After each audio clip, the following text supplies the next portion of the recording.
What's up, guys? Relly Lorenzo here, and I'm here to provide some feedback on the, what's his name? Ted Kennedy?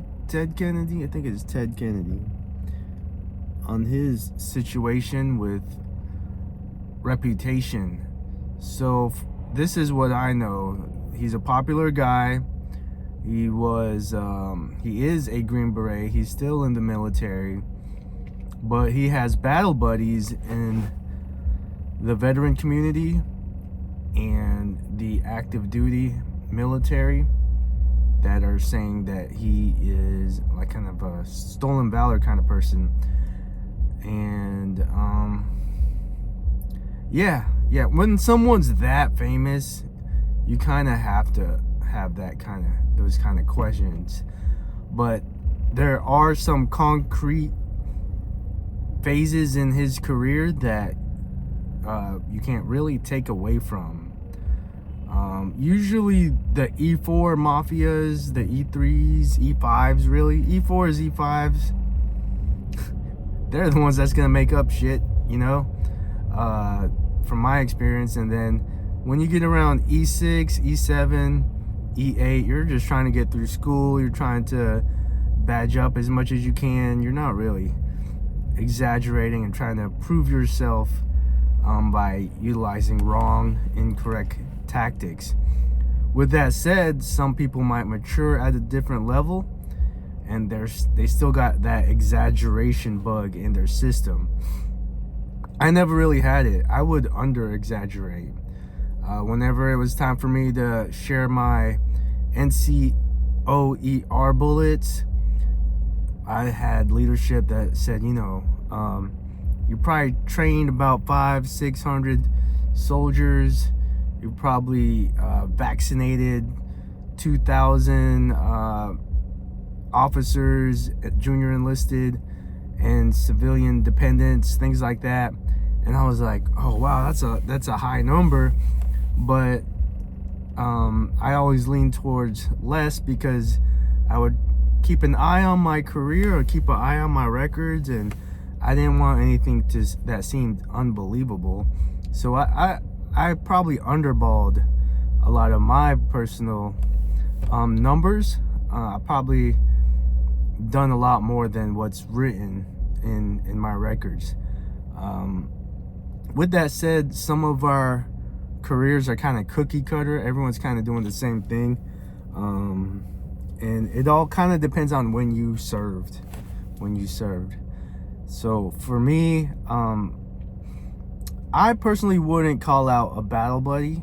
If I know someone is on the net, on the internet, and in mainstream media, I don't know if I would call them out.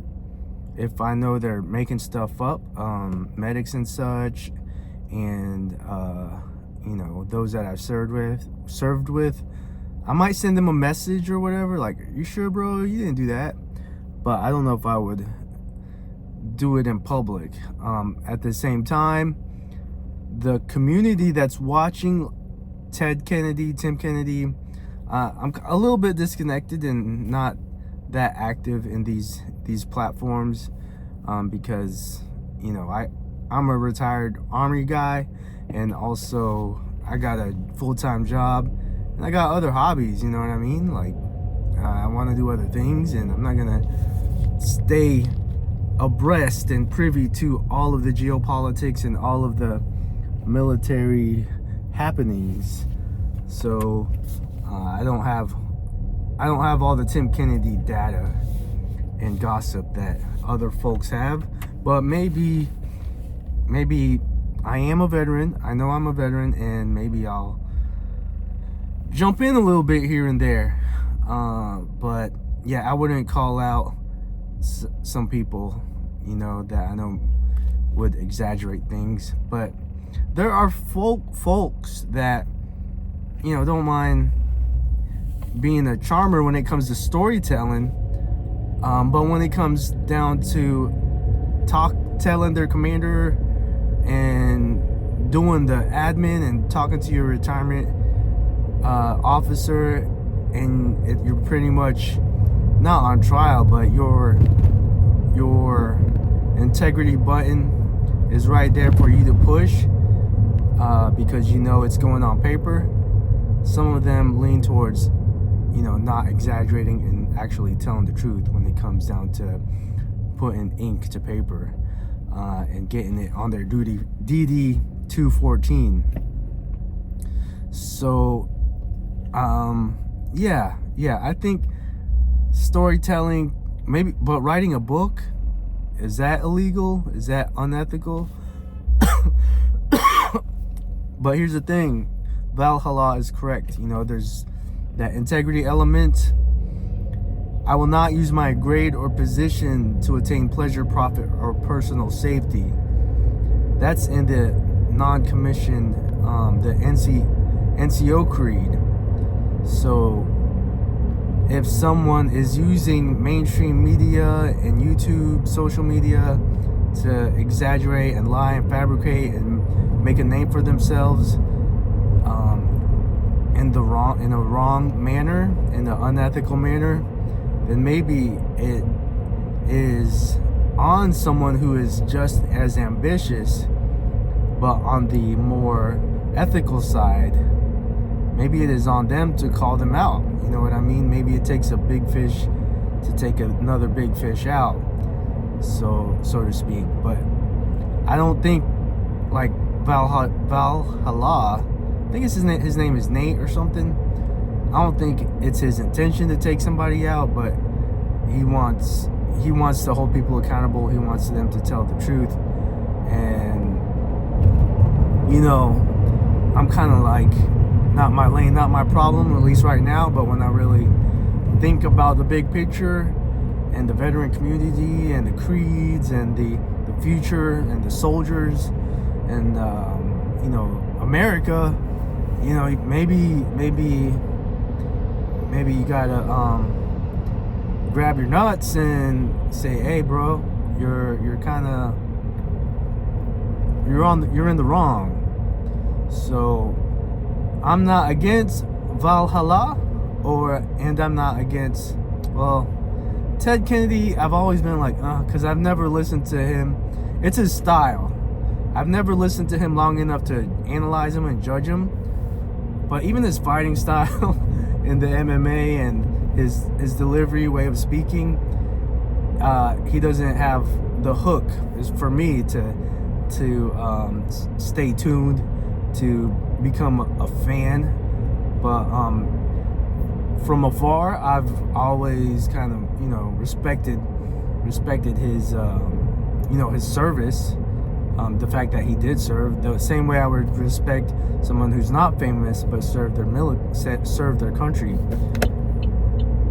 But that's my 2 cents, and I wanted to make light of the topic a little bit and not really get too heavy on it. And where I'm at, I'm in a Navy town. I'm not near my Army peoples. I'm not around an Army base like Fort Polk or Fort Stewart or anything like that. I'm in Jacksonville, Florida. I don't want to put too much information out there, but you can't really vent to the Navy folks like you do the Army folks, you know what I mean? So I know that if I was around some Army people, we would be talking some smack and say, hey, I got that badge when I was training the Power Rangers to defeat the Captain Planet, that third Captain Planet member. Oh man, it's things like that. We would talk all kinds of smack and exaggerate a little bit. Like I served during the Louisiana Purchase, and I can't think of any right now, but I had some good ones when that first day that Ted Kennedy was blasted by his Green Beret folks. I can't go too ham on the stolen valor stuff as far as his situation, because I was a black beret guy. I wasn't SF, but I was around the Rangers here and there, and some SF folks and some SF wannabes, and even them, they were serving right there with me on the active duty side. on support and regular Army side. And in my eyes, they were badasses, even though they were trying to be and wanting to be like the extra badasses. And yeah, but I'm not in the shoes and the position to cast stones and pass judgment and analyze Green Berets and Rangers. I always hated I guess because I'm not in that community, I would never really talked about it that much. There's the Tan Beret. I know there's 18 Delta is SF medic. There's Green Berets, there's Rangers, there's Halo, there's Sapper. I was just trying to, I have a CMB badge. I was always just trying to think about doing EFMB and try out for best medic and best warrior competitions. But I wasn't really in the type of units that were floating around the Rangers or the SF guys until around Fort Stewart. Then I started to kind of notice them and think about participating. But at that time I was in my 30s, and the prime time to that's still a fine age to stay hoo-hoo, to stay high speed. But I wasn't in my 20s where I was really gung-ho or closer to gung-ho. But I was kind of more of a tuition assistance guy, and also I like the intramural stuff of active duty and the on-base activities, and there was enough fun stuff and high-speed things to do for me as a regular Army medic, active duty medic. I didn't have to really try to prove myself, but there were times that I was around people that would go to selections or talk about going to selection, and I really didn't see the big deal, you know what I mean? Because we had the active duty medics, infantry guys, artillery guys. We had our spur rides. We had our rite of passage. We had our prove yourself kind of rodeos, you know what I mean? That you didn't really have to do the SF stuff to prove yourself. There were other things going on. As long as you were trying, there was best medic, best warrior. There was just table 8s, base, just staying trained up was pretty high speed, scoring high at the range, doing well on your PT test. Boards, like I think for most active duty units, the promotion boards and competitive boards, those were the main thing really to occupy the soldiers and the NCOs, so that they didn't really have to feel butthurt about not being a SF person. Not everybody could do that. Hats off to those that did it. For me, I don't believe in stereotypes, but being 5'8" and like wanting to lift weights all the time and eat all the time on the, because we got our 4 days, and run as much as I needed to, but not overdo it, just in time for the PT test. My practice, my routine wasn't congruent with trying out for the SF and the Ranger stuff, but I still did my thing and hung in there with the studs that were on the active duty side. But it turns out like this video is more of me venting and talking and expressing my thoughts on kind of like proving yourself in the military. But as far as stolen valor, no one no one was really going out there in front of civilians and retirees and military folks about that I know of. They weren't like going out and just bragging to the world and writing books and such. But we did have people in the military that would try to do projects, side projects. But that's not like stolen valor. That was just kind of secretive. Hey, I'm trying to make an extra buck on the weekends. But I think most people stayed away from the stolen valor thing. They would campaign for an award, or they would lobby for something that they deserved and try to lawyer up and get their arguments right for the S shops, the administrative departments, and they would try to fight for what they think they deserved. But if they didn't get it, they weren't lying to other people to to get some type of credit for it, for something they didn't do. So don't do it. If you're in or out the military, don't lie, man. Don't lie about what you...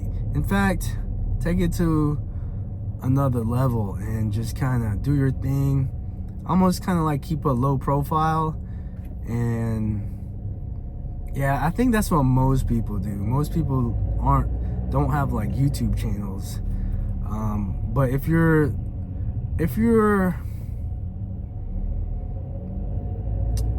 I'm trying to find the right words for this. Some people, which I get, some people want to not let their work go to the wayside. You know what I mean? Because that's a lot of time you put in, a lot of energy and effort that you put in. So if you want to vent to your community about stuff that you've done, then go for it. But just don't exaggerate, don't lie. But if you're at a bar, you know what I mean, and you make crap up, you exaggerate, you lie to some stranger at a bar, who cares, Who cares? But if you're at a job, or if you're at an interview, like a news interview, or if you're, pretty much lying to officials, then that's when it's kind of messed up, man. That's when there's zero integrity. But time for me to clock out. So y'all hit me up, and thank you for listening.